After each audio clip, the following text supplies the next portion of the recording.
दीपावली पर आतिशबाजी न हो तो त्योहार फीका सा लगता है। रंग बिरंगी रोशनी, गुलाबी सर्दी और रात के टिमटिमाते दिए। मगर सावधान, इतना धुआं आपकी सेहत के लिए हानिकारक हो सकता है।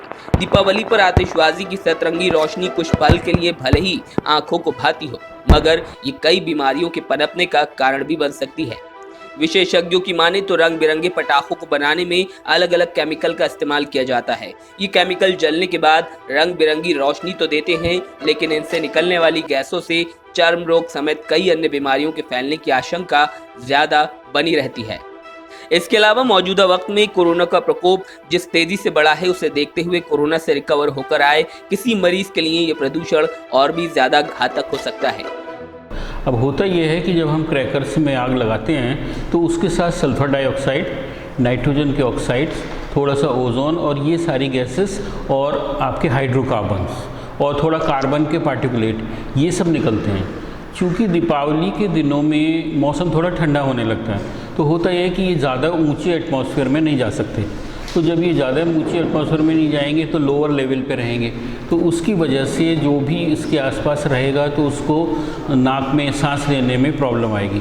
तो मेन प्रॉब्लम इसकी रेस्पिरेटरी सिस्टम है, लंग्स के लिए है। तो वहाँ पे अस्थमा वाला अगर कोई मरीज़ है तो उसके लिए काफ़ी नुकसानदेह है, या ब्रोंकाइटिस का कोई मरीज़ है तो उसके लिए काफ़ी नुकसानदायक है। तो ये सारी चीज़ें जो है लंग्स पे असर डालती हैं। दूसरा, अभी कोई कंफर्म तो नहीं है क्योंकि अभी तो स्टडी चल रही है, लेकिन जो पेशेंट मेरे ख्याल से कोरोना से, क्योंकि कोरोना लंग में इफ़ेक्ट कर रहा है, तो अगर कोई कोरोना से रिकवर करके कोई पेशेंट अगर वहीं फायर क्रैकर्स के पास या फुलझड़ी या उस तरह का देखेगा तो हो सकता है उसको ज़्यादा नुकसान हो। तो ये कोई अभी स्टडी तो नहीं हुई है, लेकिन एक सोच है, क्योंकि लंग्स में तो डायरेक्ट आप उसको इनहेल करेंगे ही ना उसको। तो this is how they work. दुकानदारों की माने तो उन्होंने पर्यावरण को ध्यान में रखते हुए इको फ्रेंडली पटाखे भी मंगाए हैं। लोग इन्हें खरीदने में दिलचस्पी दिखा रहे हैं। वैसे वैसे ग्रीन पटाखों की डिमांड बढ़ रही है।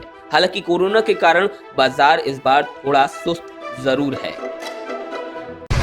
मार्केट में तो अमूमन पुराने जो चल रहे हैं पटाखे वही आए हुए हैं, उसके साथ साथ कुछ इको फ्रेंडली पटाखे आए हुए हैं, जो इसकी हमने एक रेंज रखी हुई है। यहाँ पर लोगों को उसके बारे में बता रहे हैं, जिनको समझ में आ रहा है वो उन चीज़ों को ले रहे हैं मिक्सअप करके।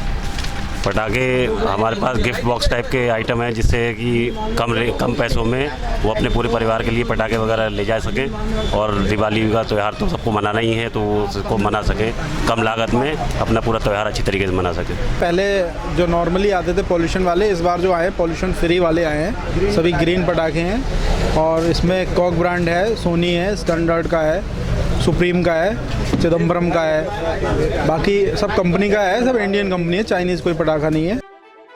पर्यावरण और लोगों की सेहत को सुरक्षित रखने के लिए ग्रीन पटाखों का इस्तेमाल करने की बात जरूर होती है, मगर विशेषज्ञों की माने तो प्रदूषण कम जरूर किया जा सकता है।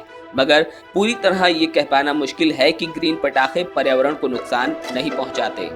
अब देखिए, इसके बारे में एक तो पहले कंपोजिशन पता लगे, क्योंकि पटाखे तो पटाखे ही हैं, उसमें तो पोटेशियम नाइट्रेट, एल्यूमिनियम और ये 2-3 चीज़ें तो मिलेंगी ही मिलेंगी।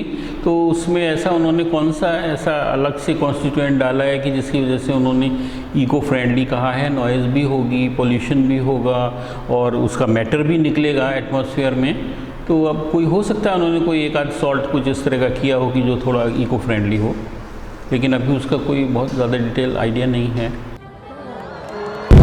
बहरहाल, हर दिवाली पर प्रदूषण कम करने के लिए पटाखे कम जलाने की बात होती है, लेकिन हर बार प्रदूषण का स्तर नए रिकॉर्ड कायम करता है, जिसका खामियाजा न सिर्फ बच्चे बल्कि बुजुर्ग और पूरे शहर को प्रदूषण के रूप में भुगतना पड़ता है।